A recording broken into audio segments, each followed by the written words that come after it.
Hello, everybody, and welcome back to the European Soccer Show. Thank you so much for staying with us, and apologies, it's a bit of a late start because we've been busy this week, but here we are at last. How are you, Leo? Hi Daniel, how are you? I'm good. After Yeah. this international break, it's cool to come back to the national championship and national Well, I leagues. was going to ask, what Everything. was your what was your favorite part of the international break? The in I have an opinion about the international break. I like it, to be honest, because we can make a break with football, a real break, because when it's the normal season, from Monday to Sunday, you have to watch games and everything. So the international break is like a calm moment in the season, and Well, that's why it's I like. never going. It's for the foreseeable future. It's not going to happen the same way again, is it? Yeah, Because from here on out, the October international break is going to be condensed into like a 2.5, 3 week period. So yeah, big breaks. Yes, I'm okay. Thank you. I'm okay. As well, I was telling you before we went live that I've changed location. I'm now in my partner's office, which is a much happier place than my gloomy little space. Right, let's crack on with the show today. I thought we'd kick off by talking about League. Yes, League 1. Because, it was a bit of a bonanza, wasn't it? Let's take you through some of the action. On Friday night, you had a gorgeous game between Paris Saint-Germain and Strasbourg, which finished 3-3. On Saturday, you had Nice 3, Lyon 2, another great game. Angers also drew with Monaco 1-1. But then, a riot of a game. Marseille 6, Le Havre 2. And then on to Sunday, things calmed down a little bit. Lens beating Paris FC 2-1. You had another 3-3 draw between Lorient and Brest. Nice level Brest there. Rennes drew 2-2 at home to Auxerre. Toulouse did not indeed. They won 4-0 at home to Metz, and Nantes lost the final game of the weekend 2-0 at home to Lille. Lille finding a return to form. Let's start with Friday night. Paris Saint-Germain 3, Strasbourg 3. First of all, this was an absolutely fun game, wasn't it? yeah. To be honest, I think it was one of the best games of the season so far, between the two wealthiest. I think the two wealthiest teams in Ligue 1, the ones that spend the most last summer, because even if PSG didn't spend a lot, didn't bought a lot of players, because they just acquired Lucas Chevalier and Zabani, but they paid like more than 100 million euros for those two players. Strasbourg changed a lot,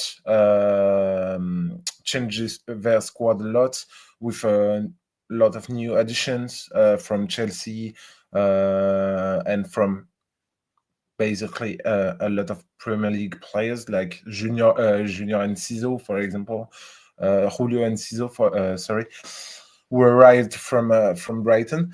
So it was very fun game to watch. Mm. Panicelli arriving from Well, let's Milanese. Yeah, sorry to interrupt. Let's take the through the yo, action. So at one point, Strasbourg were winning 3-1 in Paris, which is quite basically an unheard of thing. Paris losing at home.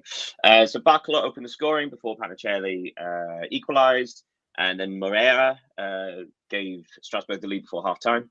And then immediately after half time, Panicelli got his second. So 3-1, 40 minutes left, majority of the second half. But Paris Saint-Germain do come back and tie the game through a Ramos penalty, and also Mayulu getting the equalising goal. My next question, so were Paris Saint-Germain off the game? Was Strasbourg that good? And who do we give more credit to? Do we give more credit to Strasbourg for sort of holding on for the draw? Because obviously the last 10 minutes they were under intense pressure, but held on for the draw. Or do we give Paris Saint-Germain the credit for being able to come back regardless of the fact they were 3-1 down? no, I would give credit to Strasbourg, to be honest, because playing at the Parc des Princes is always difficult. We have to note that Paris were with Doué, who came back from injury, and he provoked a penalty. He assisted Barcola on his first goal. Strasbourg is Actually, we should point out there was an assist for both the Doué brothers. yeah, So because the I forget his name. It begins with a G. Is it Guéladoué is a wing back Yeah. playing for Strasbourg, and which is funny is that Désiré Doué play for France, and Guéladoué play for Ivory Coast. So it's interesting to say. And previously they both played at Rennes before going to PSG and Strasbourg. So here is the little story between the brothers. So yeah, Strasbourg are a very good team in Ligue 1. Of course, Panichelli is now the top scorer with 7 goals. Is he was bought about 18 or 20 million this summer, coming from Mirandes in Spanish second division. And yeah, he adapted well to Ligue 1. He's really powerful, like an old school striker. If you see, he's strong, very powerful, at ease in the air. Very, I would not say he's like a little mini Erling Haaland, because no one is like Erling Haaland, but he's just so lethal when he has the ball in the box. Yeah, great striker. Fabulous. I mean, also, let's leave that there and go to the next one on Saturday. Nice 3, Lyon 2. I'm going to bring up something now rather than leave it to the end. So Paris Saint-Germain have only had 5 points from the last 4 matches. So obviously they're going through some injuries, and now that their participation in the Champions League, there is an opportunity for these other big French clubs to sort of not just make ground, but also overtake them to try and get an advantage during this period, because Lord knows they need an advantage. But when you look down some of these teams, their form, it feels like a lot of them are losing this opportunity. So Lyon have just lost their last 2 matches. Marseille have won 4 in a row, so clearly they're making the most of it, and they now sit top of Ligue 1. But Lille have only got 4 points from the last 4 matches, and Monaco only 5. So if you look down the Ligue 1 table, you've got Marseille at the top on 18, Paris Saint-Germain on 17, and then you've got Strasbourg and Lyon on 16. Sorry, Lyon, and then Lyon on 15, Lille on 14, Monaco. And so you see what I mean? So Yeah. Do you think, are all of these teams wasting this opportunity, or do you think that this is actually more a better sign of a more competitive Ligue 1? For example, you talked about Lyon. They lost two games in a row. They lost 2 games against Toulouse and this weekend against Nice. For example, it was 2 missed opportunities to go top of the Ligue 1, and they weren't that bad against those 2 teams. But I mean, for context as well, against Nice, Nice had 5 shots, Lyon had 29. Yeah, Nice had 30% possession, Lyon had 70%. So we're not talking about a bad performance. They just, not only did they not convert their chances, but also they were weak defensively in the few moments that they. So it felt like they completely capitulated. Yeah, the defense line was a trouble, but to be honest, it was not necessarily a collective defeat, but some individuals failed. I can't think of another player than Ruben Kluivert, the son of, who had a terrible afternoon. He was on the first 2 goals of Nice. He was bought this summer for 4 million euros from Casapia. He was not meant to be a starter at Lyon, but because of the lack of depth in the squad, Niakate, who has been tremendous since the start, had to rest because he went to Senegal to play during the international break. Because Lyon will play Bâle on Thursday, they will play Strasbourg on Sunday. So they needed to change things. And yeah, here is the thing. We can see that there is a real like depth of squad, and I think it can hurt Lyon more than help them. Concerning the other favorite, Monaco, we've talked about it 2 or 3 weeks ago. They sacked Adi Hutter, replacing him by Sébastien Pocognoli from Union Saint-Gilloise. He didn't won his first game away at Angers. Lens, you mentioned it. You mentioned them against Paris FC. They have a great start to the season. They lost key players this summer. They're currently fourth. Yeah. They are under the management of Pierre Sage, who were previously at Lyon. You've heard about him for the way he put Lyon in Europe after being in the relegation zone two seasons ago.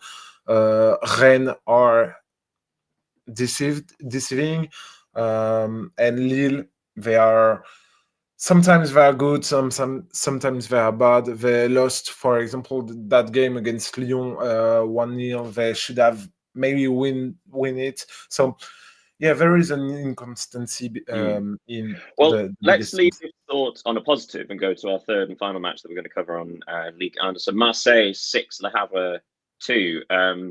I think a strange game, I mean, but also very fun. Le Havre actually took the lead in the 24th minute, but then they had a man sent off. Lois was sent off after just after the half-hour mark. So obviously spent more than an hour down to 10 men against a vicious Marseille attack, and one that has been potent ever since the start of the season, more or less. Yeah. 4 goals for Mason Greenwood. In fact, and then so yes, Le Havre led 1-0. Eventually, it was 6-1 before a late Touré consolation. Yeah, so Marseille sit top of the league. They're scoring goals for fun. It's things are looking good. Things are basically they're ticking all the boxes, aren't they, Marseille? Although slightly chaotically rather than controlled. Yeah, things are going good for Marseille.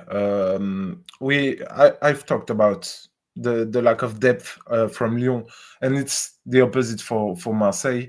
They have a great squad. They have good substitutes.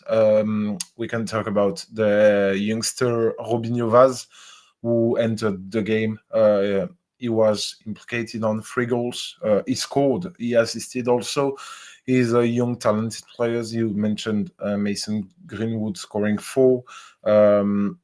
So, yeah, and with that performances in Ligue, Marseille also are in the Champions League. They beat Ajax 4-0 on the second match day. They had a great game against Real Madrid on the first match day, even if they eventually lose 2-1 after the 2 Mbappe's penalties. So they have that thing. I think their attack is exceptional because there are a lot of qualities. The defense too is really good. When you have Pavard, who have been a starter at Bayern, then at Inter, World Cup champion with France, international. It's obviously a strong defender.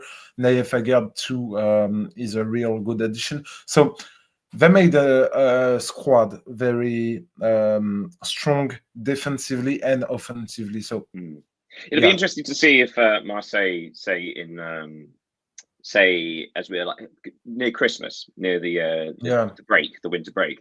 Be interested to see if Marseille is still sort of 1 or 2 points away from Paris Saint-Germain, because then that would suggest that their squad is being able to keep up with European as well as domestic calendar.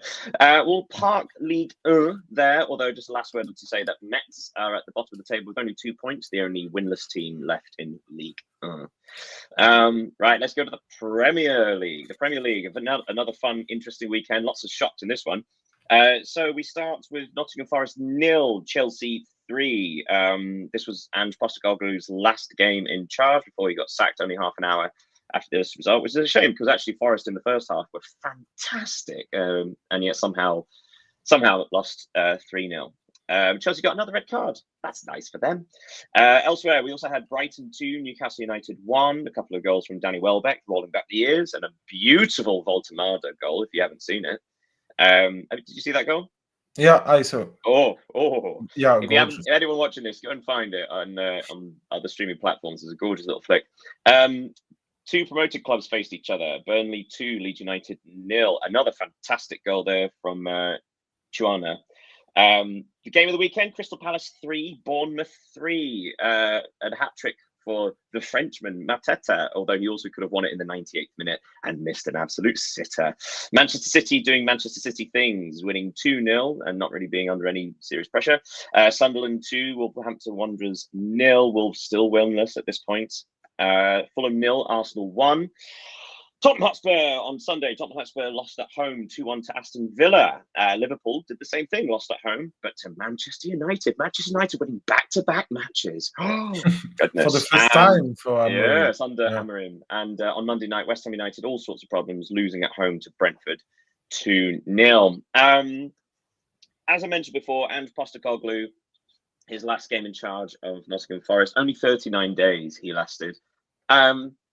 It was a strange appointment at the start, to going from a defensive coach, or rather a counter-attacking coach in Nuno Espirito Santo, to going into a more attacking, let's say progressive manager in Postecoglou after the season already started. This was never going to work, was it? No, I think that's his first mistake to have accepted the job. And, we saw that Shandaish has been appointed as the new manager, and I think his profile of manager is a better fit for Forest squad, because he will want his team to defend well, then counter attack. And I think even if Forest lost Elonga this summer, their squad is based on that style of play, in my opinion. So I think it could be a good fit between them. And it's difficult for Postecoglou. I think the most difficult thing is that I saw the tweet announcing the is sacking like 15 or 20 minutes just after the game. So I think it was not really class, to be honest, to do that like that, because we all knew this. Marinakis it's classy. Yeah, but it's difficult for him. It's I don't really have a word for that. But and moreover, you've mentioned it. The score doesn't fully reflect the nature of the game, in my opinion, because as Forest had their chances, but they never seized it, and that's all the point in football, of course. But it was not a typical 3-0 victory. It was not like, for example, yesterday Bayer Leverkusen against PSG. It was just a demolition of PSG. I didn't feel Chelsea demolished Forest, but they were better, of course. But I think all 3 goals were from set pieces as well. Postecoglou is undoing even and Matt Sells, who had a great season last season. He was one of the best goalkeepers. Golden Glove. Yeah, and this season is more difficult for him. Okay, let's pop up. So we've got quite a few matches to sort of dip our toe into. So let's move to just a quick word on Palace Bournemouth. I mean, just a fantastic match, wasn't it? These are 2 clubs that I think in the article I wrote, I described them as beloved upstarts. So like 2 clubs that essentially everybody seems to have good, positive feelings towards, right? Because they shouldn't really be this good, and yet both teams genuinely are this good. Do you think it might also contribute the fact that both managers are into their final year of the contract, so there's less pressure, there's more sort of attacking intent because there's less worry about their future? I can't answer to that because I don't have all the elements on that aspect. But as you said, it was a great game, to be honest. It reminded me a lot of this PSG Strasbourg game we've talked about, not only because it was a 3-3 game, but it was attacking minded. Two of the most entertaining teams in the Premier League at the moment. Such unique tactical identities, right? Yeah, Because yeah, obviously you've got Glasner's 3-4-3 that actual 3-4-2-1 that actually works, you know. But you've also got Iraola's pressing 4-3-3, sort of shifting 4-2-3-1, that kind of thing. But like high intensity, pressing high, really like the transitions are incredible pace. Yeah, just like two really fun teams to yeah. watch. And I think Bournemouth are one of the best team in the exercise of pressing their opponents in the Premier League. They are just so intense at some points. From that game, we can also point the you mentioned the hat trick from Mateta. Great week for him because he also scored his first goal with France against His first call up at all, didn't he? His first yeah, national yeah. call up. Yeah. Yeah, against Azerbaijan, against Iceland, sorry. So great week. Elie Junior Kroupi, who played in Lorient, scored a brace again. Yeah, it's already they are already the second and third goal of the season. So it's good for him to adapt to the Premier League. At Lorient, we've already seemed he already seemed destined for a bright future. He was one of the key players of the team in League Two. So from League Two to Premier League, obviously there is a gap, but good for him, and he's very talented. Only 19, I think. Yeah, Hopping off, just a quick word on Manchester City 2, Everton 0. Another 2 goals for Erling Haaland, which brings him to 23 goals in 13 matches in all competitions. If you include the assist, that's 26 goal yeah, involvement in just yeah, 13 ridiculous. matches. Insane. I mean, we'll get onto Harry Kane later, but the fact that Harry Kane is 24 and 12 and Haaland 26 and 13, so like Yeah, two classic centre forwards, although one runs in behind, one comes in short. But they're having like 2 goal involvements a yeah, match. Oh, yeah, yeah, and otherworldly, isn't it? yeah, the best thing in that Manchester City squad is that now Cherki is back on the pitch.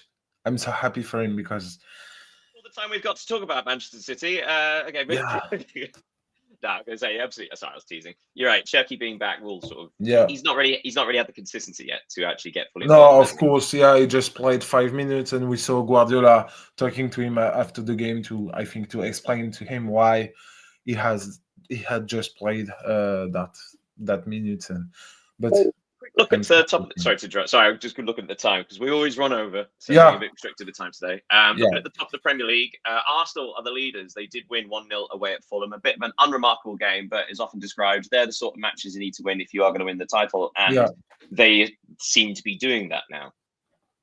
Yeah, as you said, it was not an easy victory, but yeah, the titles comes from those victory more than I think the big ones against the big teams because when when you win all of your games, sometimes against weaker oppositions, you can be tempted to slow down the pace, and but you have to win this one, and they perfectly did it, even if it's just a 1-0 victory. So yeah, On good top of the 3 points. Premier League, Manchester City second on 16. Sorry, Arsenal on 19, 3 points ahead. Bournemouth are third on 15. Liverpool are now fourth. That's 4 matches, so 4 losses in a row for Liverpool in all competitions.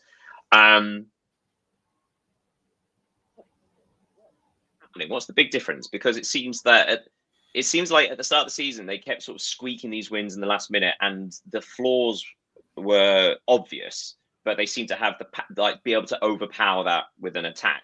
It feels a bit like the latter days of Klopp when the first half of the season they were managing to win these matches 3-2, 2-1 kind of thing. and then Yeah. they sort of petered out towards the end. It does feel like they've just stopped scoring enough goals to keep playing like this.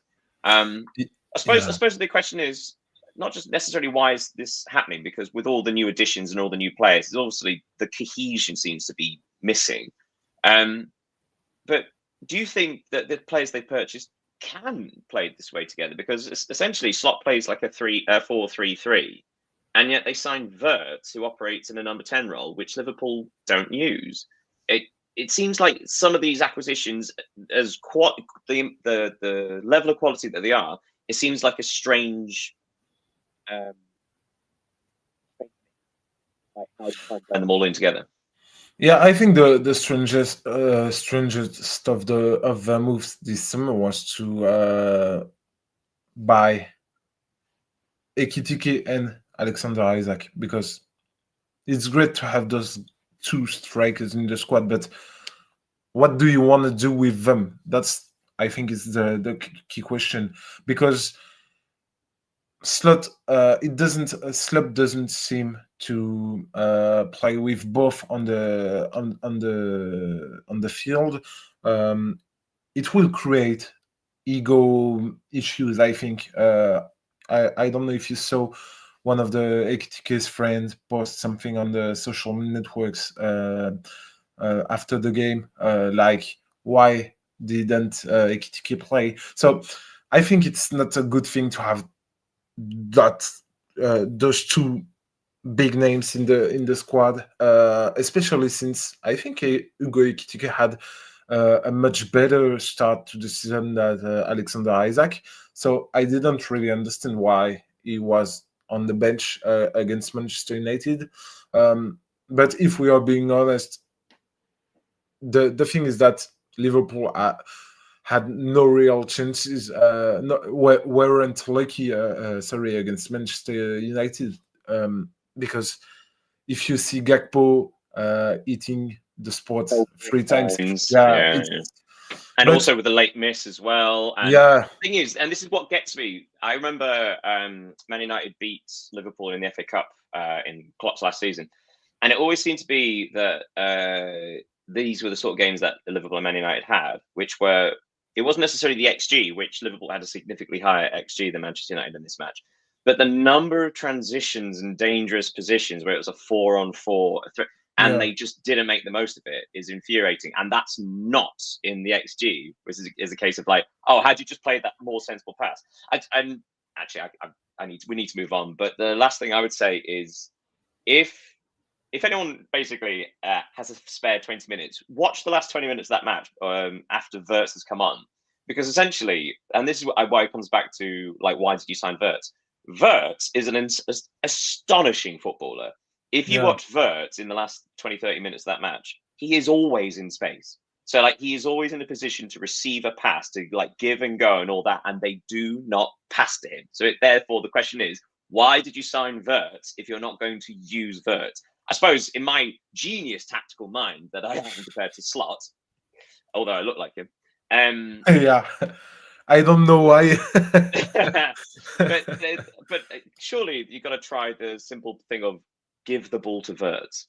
You know, if you've signed this brilliant playmaker, allow him to play. But we're going to move on. Right, let's But move on. bravo to Manchester United. Yes, sorry, I was going to say that. Absolute Yeah, credit went to Manchester United, because that was genuinely a good performance. And yeah, hey, back-to-back Premier League victories for the first time under Amarin. If they get 3 more, then that guy can cut his hair. yeah, yeah. And he will look like you. Well, actually, yeah, anyway. Move on, you cheap thing. We're going to move on to La Liga. La Liga. Oh, sorry. Last word on the Premier League, of course. Wolves still bottom, 2 points, winless. West Ham United still in the relegation zone. Those two clubs really at risk, let's say. Yeah. But all 3 promoted teams, all of them are out of the relegation zone. Happy times. La Liga. Right, we're going to start just by running through the results, and we'll look at a couple. So on Friday, Oviedo lost at home 2-0 to Espanyol. On Saturday, Sevilla lost a surprising result, lost at home to Mallorca. Mallorca registering a valuable victory, 3-1 at Sevilla. Barcelona squeaked a 2-1 victory at home to Girona, a last-minute winner from Araujo. Villarreal 2-2 at home to Betis. Anthony showing why Man United paid all that money for him with a brace, and again a last-minute equaliser for him. Atletico beat Osasuna 1-0. Amada getting the only goal. On Sunday, Elche drew 0-0 at home to Athletic. Although Elche were the better side, they are playing good football, aren't they? Celta Vigo, another draw. That's 7 draws and 2 losses. 1-1 at home to Real Sociedad. Levante lost at home to Vallecano 3-0. Getafe 0, Real Madrid 1. Real Madrid only won 1-0, despite the fact Getafe were down to 9 men at one point. And finally, Alaves 0, Valencia 0. So before we look at a couple of the matches, the league, let's go from bottom to top, because Girona are still bottom, although slightly unfortunate not to get a point against Barca. But them, Oviedo and Real Sociedad all on 6 points. Celta Vigo only 1 point ahead of them, despite the fact that they've only lost 2 matches this season. Strange question, but so looking at the bottom clubs, Real Sociedad, Girona, these are clubs that probably shouldn't be down there, but are. Out of those two, do you think either of them will be relegated? Because you feel like Real Sociedad should get out of this, but it just doesn't seem like they are. Yeah, you've mentioned a lot of teams, and it's funny to see that there are 7 teams within 3 points at the end of the table. So it's difficult to say who will be relegated because it's the early season. We are just in how many games? Nine games played in La Liga. So yeah, it's still the early season, but I think Real Sociedad will go up because they have the squad to do it. I think they can adjust their squad in the winter transfer market if they need to. So yeah, they are my favorite to not be relegated. Watching at what Girona did against Barcelona on Sunday, it was okay, not a relegated performance, a relegated team performance. I think just to have a word about that game, because we saw a match with extraordinary goals. I think you saw the Axel Witsel goal, the Pedri one, and it was an unexpected scenario and everything. But Girona had, I will not say a good game, but they didn't have a bad game at least. So it's difficult to see them also struggling that much at the bottom of the league. There are 5 lost now. Real Oviedo got 7, but they just won 2 games. 5 teams have lost 5 games. So it shows that the level of all those teams are quite similar, but the thing is that they will have to win these games, absolutely win these games against Celta, against I was going to say, by Levante. that logic, Yeah. surely Celta Vigo are quite at risk, because even though they've drawn 7 and only lost 2, but the inability to win games, which is how you'll climb the table, because as you say, because they're so compact at the bottom, win 2 matches and suddenly you're much more comfortable. But that likewise, if you can't win, you struggle to see how you're able to jump up. Yeah, and I've been watching Celta Vigo's those 7 games, and they have been able to come back 4 times out of 7. So it shows that they don't give up easily, especially since 2 of their goals happened in the additional time of 2 matches. So they always they won't avoid the defeats, but will it be enough to stay up in La Liga? I don't. We can't say yet, but of course they will have to win too, because I can't remember a team having that much draws at this stage of the season, because 7 is it's a lot, to be honest. And The thing is that they don't score a lot of goals, but they don't concede a lot too. So if they can adjust some things, maybe it will help them. Rather than dive into specific matches, I think something we should talk about was across these matches, what we saw coordinated protests from different captains of these sides. I think Oviedo and Espanyol, they refused to play for the first 15, 20 seconds, something like that. Yeah, So all players stood still. Yeah. Well, I mean, but there were protests across basically every single match in Yeah. some. And for those who aren't aware, they're protesting the fact that La Liga are taking one of their league matches to Miami, which was meant to be, is it Villarreal Barca? Yeah. So it's just been announced that is now cancelled,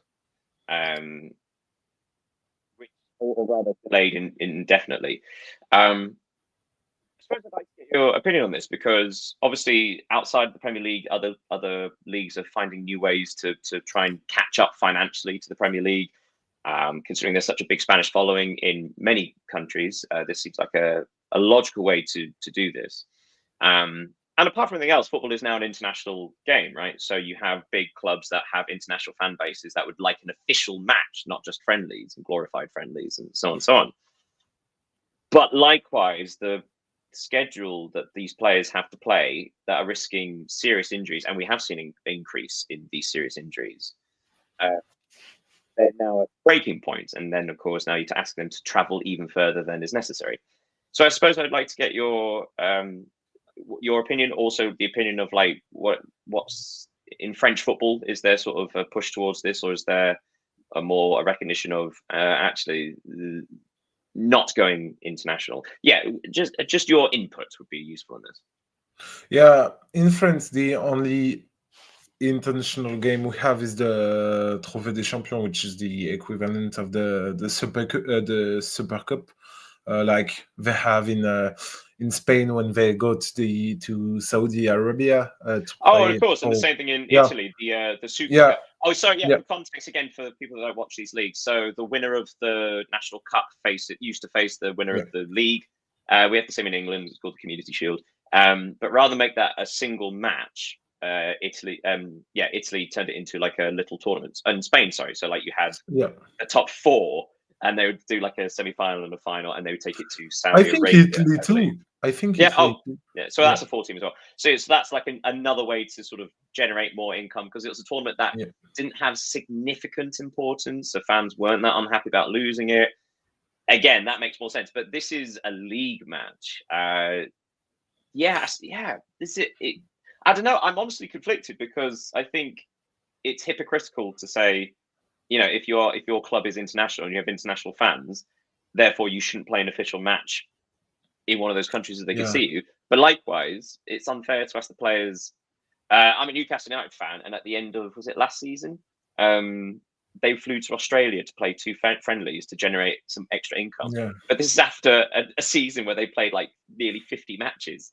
Like, oh, can you play another 2 after flying for 20 odd hours? And it's no wonder these players are getting fed up, right? I think it was Manchester United 2 days after the final game of the season. They were, I don't know where, in Asia or Oceania, touring. Maybe it was not Australia, but Malaysia or something like that.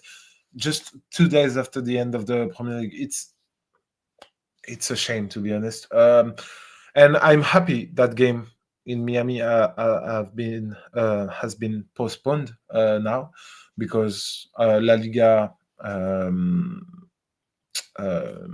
told that yesterday that the game will not be played. I think it raises a lot of questions. First, the equity of the league. Why a home game should be played abroad? And I can understand that. Why Villarreal should play one of their 19th game. So they get 19 in Miami, for example. matches. and Yeah, Villarreal are expected to give up. Although it has to be said, they are well remunerated. They get significant financial reward for doing that. But because the supporters in Miami would far more likely support Barcelona, suddenly Barcelona have an extra home game. So and there's the when you sporting element as well. yeah, and when you pay your season ticket, you want to see those games against Barcelona, Real Madrid, and everything. So there is also a question about with fans, and the thing is that I think it's good that that game has been postponed, because it shows that players got powers. Yeah. If they want to, they can have what they want. Because we often talk about the schedule of the games, the number of games in the season. We've heard, especially Jules Koundé, talking about that. But if they want to say to their federations or to UEFA and FIFA that they don't want something, they can act. And the thing, I think it shows that they are kind of, I will not say hypocrites, but when they said we don't want to play that much games, I can understand that, but accept to be paid less, because I think it's the heart of the problem. And you don't want that much games, okay, we will do like that, but they have to act. They have the power. It They are does the feel actors. like things have come to a head in case like there's no more wiggle room. Something has to give, and there has to be some sort of Yeah. give and take. Right, we'll park that there. Like I say, La Liga, Real Madrid is still top, 24 points. Barcelona on 22. Then you got to jump down to Villarreal in third on 17. Atletico is 16, as are Real Betis. It's interesting, isn't it? Because Real Madrid and Barca already have this big lead, but neither team are really clicking into full gear just yet, are they? They seem to still be like just doing enough to stay in the title Yeah, fight, and yet they've already pulled far ahead of everybody. yeah, that's right. Real Madrid won at Getafe, but it wasn't easy. Even if they were Getafe were 9 men I will down. say, Getafe's first red card was with 15 minutes left, and their second Yeah, red card was with 5 minutes of regulation time yeah. left. So it's not as if it was a huge amount, but still, it was.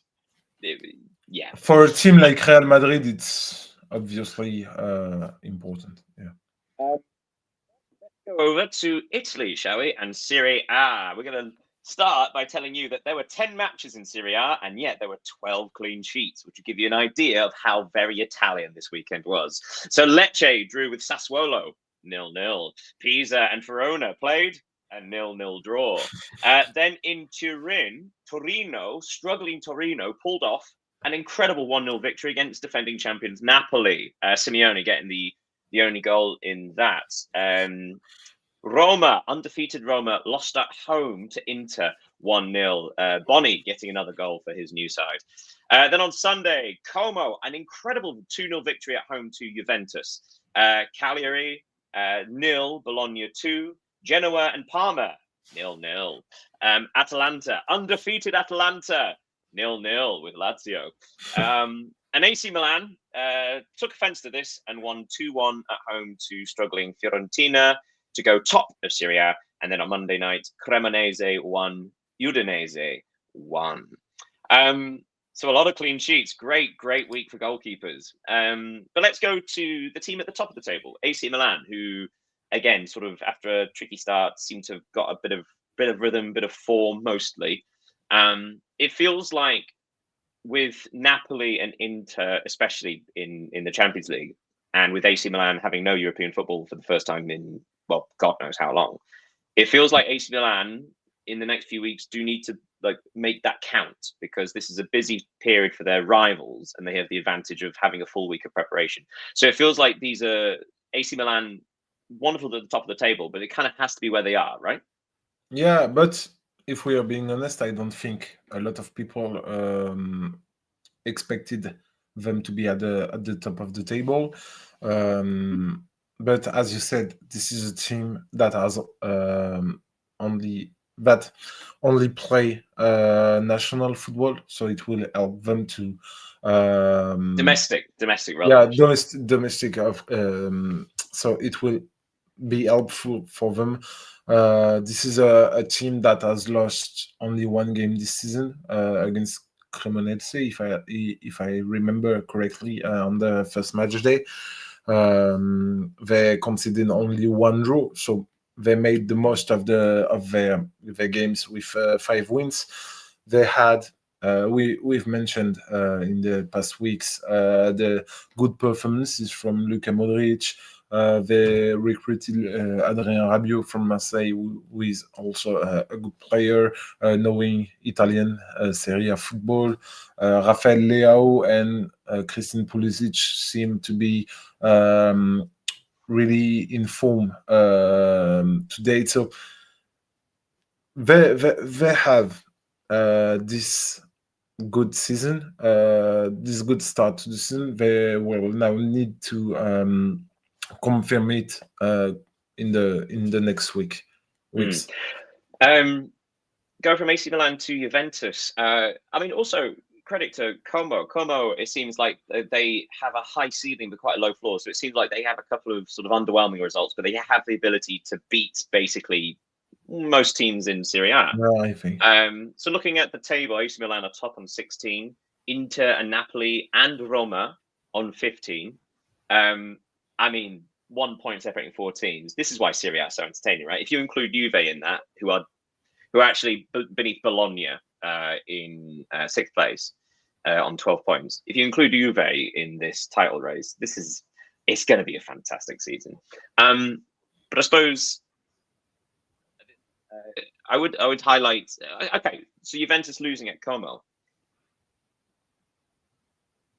their undefeated status, but it's not as if they were like unlucky. They really sort of out of nowhere, they seem to have stumbled. Do you think the international break, because you can have this occasion with international breaks, a team losing cohesion and losing momentum? Do you think Juve have struggled?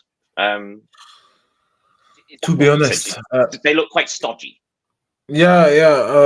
That loss to Como was deserved to be. If we are being honest, Nico Paz scored again, assisted again. He's now 4 goals and 4 assists this season.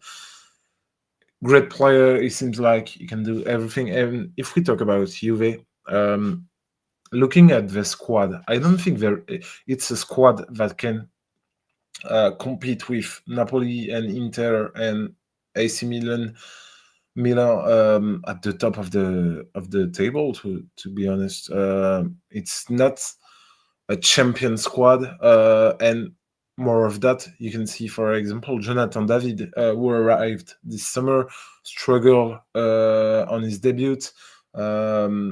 I saw that they extended the contract of Daniele Rugani, which I don't understand that move. Juve is not when you just look back 6 or 7 years ago, the Juve squad and today's, it's creepy to be honest, and I don't think they are real contender to win the title. Fair enough. And one other thing, I mean, also we should say, like, Roma losing at home to Inter. It was a real slog. Inter opened the score in the 6th minute. But the most interesting statistic I found in that match were Inter committed 29 fouls and only got 3 yellow cards. So it did seem there was a bit of, let's say, game management. Yeah, and I think the strangest thing in that game was the bonus goal, because it looks like the speed has been slowed down. I think he received the ball, then he thinks he was offside. He was offside. He slows down. Then the defender came back on him, and luckily he scores anyway, because it would have been a shame if he didn't. It's a crucial victory for Inter ahead of their trip to Napoli next week. That's a big game already. Already, Yeah, that's a big game. I would not say it's a turning point yet because it's only the seventh match day of the season. But if you beat Roma and Napoli away, it would be a strong message to the competition. Yeah. Last word. I mean, I was going to say we could mention Fiorentina again, but it's the same old, same old. The fact that Yeah. they're still in the relegation zone after is it 7 matches now, or 8 matches? Yeah, but the fact is, like, Lazio have been pulling away. Incredible result for Torino at home to Napoli, so giving them a bit of breathing space and a bit of room. But a word on Atalanta. So we were talking about Celta Vigo in La Liga. The fact they had 7 draws, 2 losses. Atalanta are still undefeated. 2 matches, drawn 5. Yeah. They are currently down in 7th place. So, I mean, they're only 5 points behind the leaders. But you do wonder. I mean, first of all, it should be credit towards the manager, who we thought that there might be a bit of a drop-off after Gasperini left. And obviously he had an underwhelming time. I forget what his name. He was at Southampton. And Ivan Juric. Thank you, Ivan Juric. Yeah. So clearly they've had a really positive. He's had a positive effect, defensively sound, really well organised. But it seems they're losing that potency up front, and it might cost them because the longer this goes on, as we see with Celta Vigo, if you have the fewer wins, you are just going to keep dropping and dropping because other teams around you are winning. Yeah, you have mentioned the draws. They have drawn 3 games in a row now, but I think compared to Celta Vigo, there is a context because they traveled to Turin to play against Juve. They hosted Como, so 2 well-placed team in Serie A, and 2. Even if I said I don't think Juve will play the title or not contender for the title. They're a big team in the Serie A. Como, we've said it, they can beat everyone. So they faced tough opponents. So ultimately, it's not a bad result to draw about these teams, but yeah, they will have to win if they want to play Champions League football next season, because make a lot of draws. It's not the best thing for them, but it would be interesting to see when they will be able to finally win a game back. Yeah.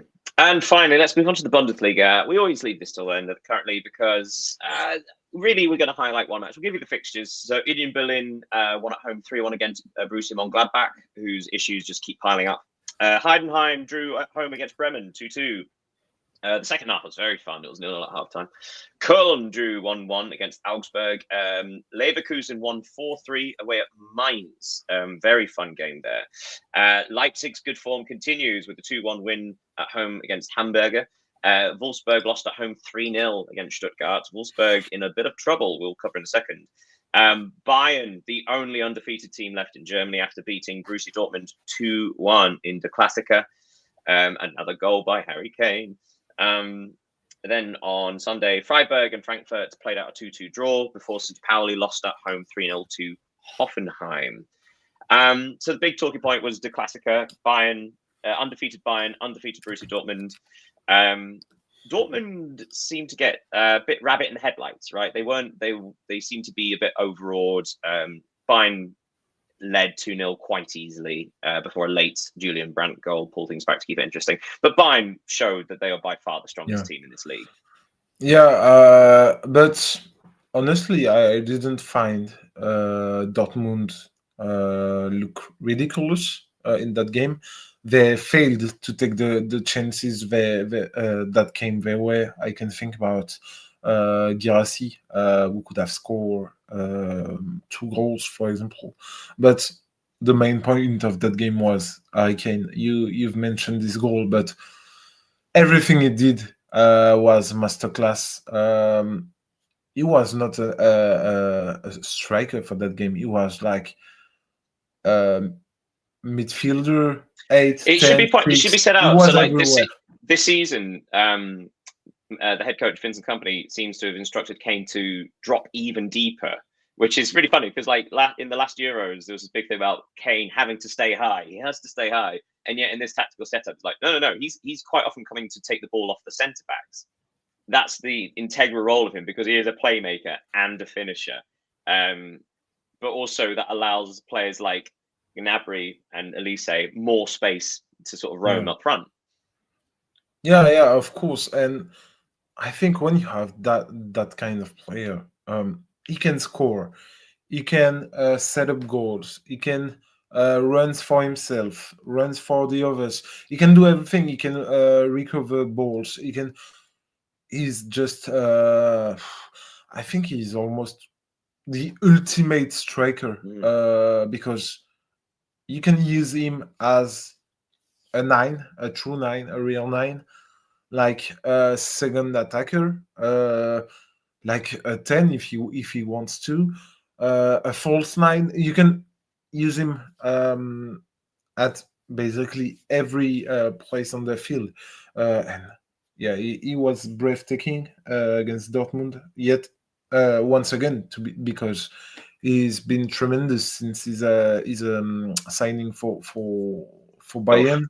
And it's been 10 years to be, if we just recall, it's been 10 years. He's exceptional, even if he was mocked because of his trophy draw.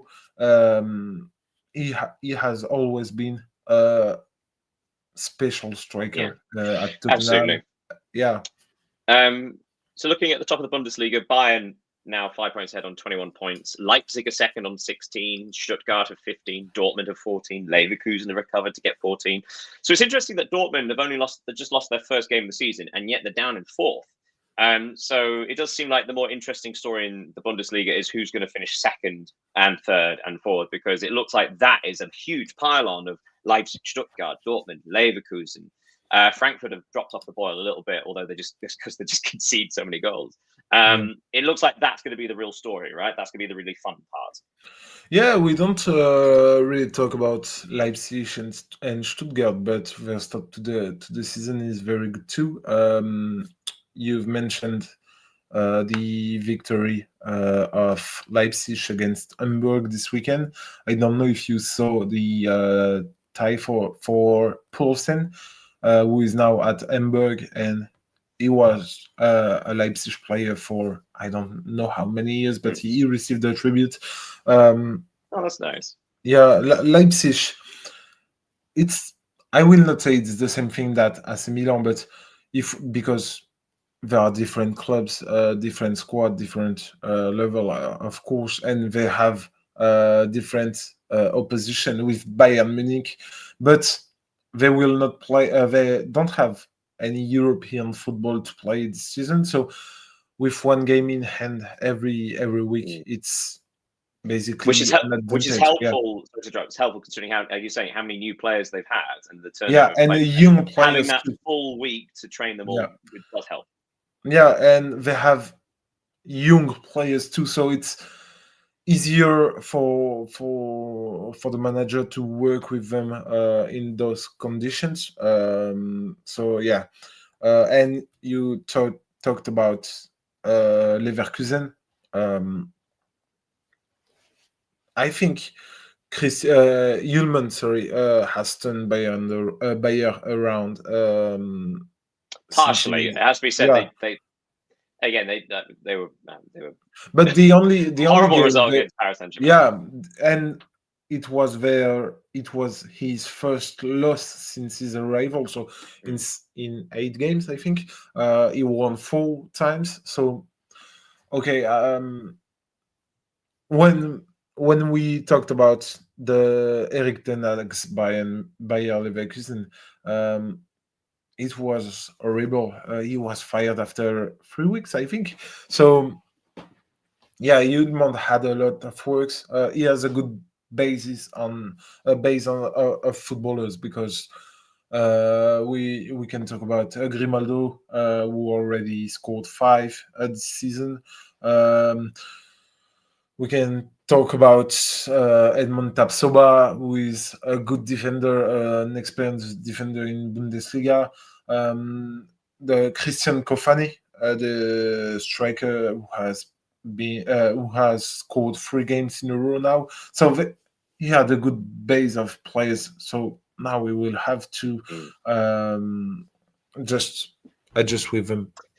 Keep up the good work, though, I think. Yeah. Yes, just a final word, because we've reached the hour mark. We're about to finish, but just a final word on the Bundesliga. At the bottom, Borussia Mönchengladbach, still only on 3 points, still in a whole heap of trouble. Yeah. Heidenheim on 4, Mainz on 4, but Wolfsburg only outside of the relegation spots by a single point. So they're having a difficult start to the season as well.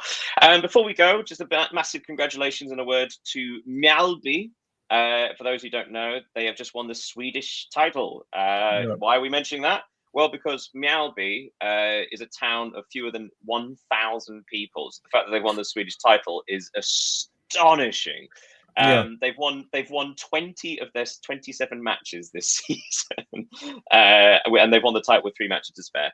And the biggest thing is the fact that they less than 10 years ago they were in the 3rd tier of Swedish football and they were nearly bankrupt. So in less than 10 years, going from the 3rd tier, no money, and suddenly they are in the Champions League. They've won the Swedish title. Astonishing story. Again, town of fewer than 1,000 people, and they're going to be in the Champions League. Amazing. Right, we're going to end that there. Thank you so much once again, Leo, for joining me. Thank you, Daniel. Thank you, everybody who's been watching. Thank you, everybody either watching live or watching recorded, etc., etc. Hey, feel free to find us on the social medias, the YouTubes, the X's, the all the others. And we'll see you next week. Until then, have a great old time. Goodbye, everybody. Goodbye.